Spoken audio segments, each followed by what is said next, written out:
Hi, it's Jordan here. I'm going to start off by apologizing because it's really hard for me to talk. I just got my wisdom teeth taken out. So if you can't understand some of the words I'm saying, just comment and I will try to let you know what I said. I'm going to start off by talking about the extinction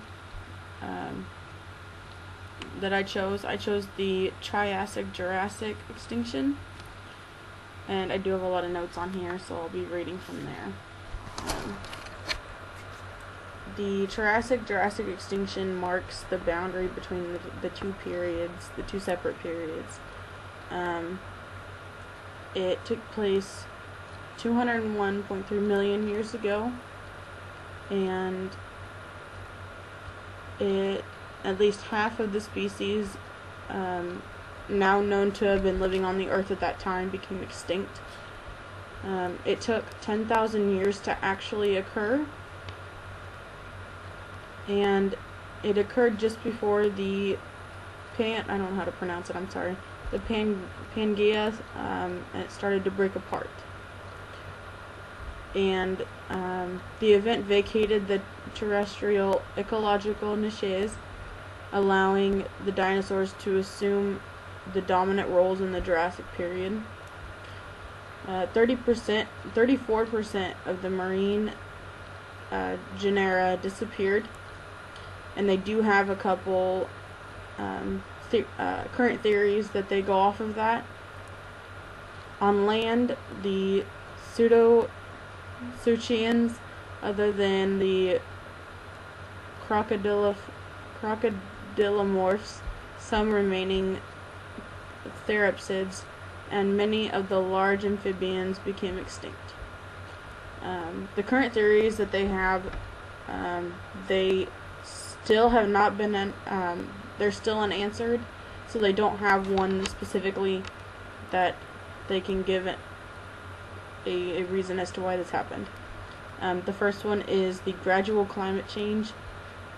The sea level fluctuations or pulse of oceanic acidification, but with that theory, it doesn't explain the marine deaths. The second one is the asteroid impact, but the problem with that one was they didn't find a crater big enough to explain such a large amount of deaths that happened on Earth. And the third one is the massive volcanic eruptions. That is the most reliable explanation that they have, but it still doesn't lead to an exact answer, so no matter which one they go with, they don't have the answer that they need. To the second part of this video, I'm going to talk about the science versus religion. I think that the religion and science have, they explain two different things, but they explain it well, if that makes any sense whatsoever. I do not think that it should be required in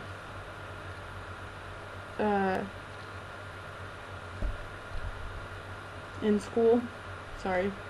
I don't think it should be required in school, but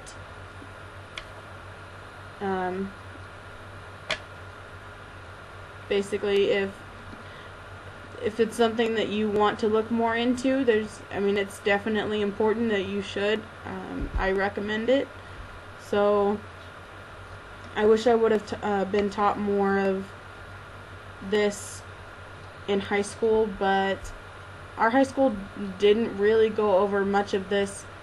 Either that, or I was just really not paying attention, because science is not my strong suit.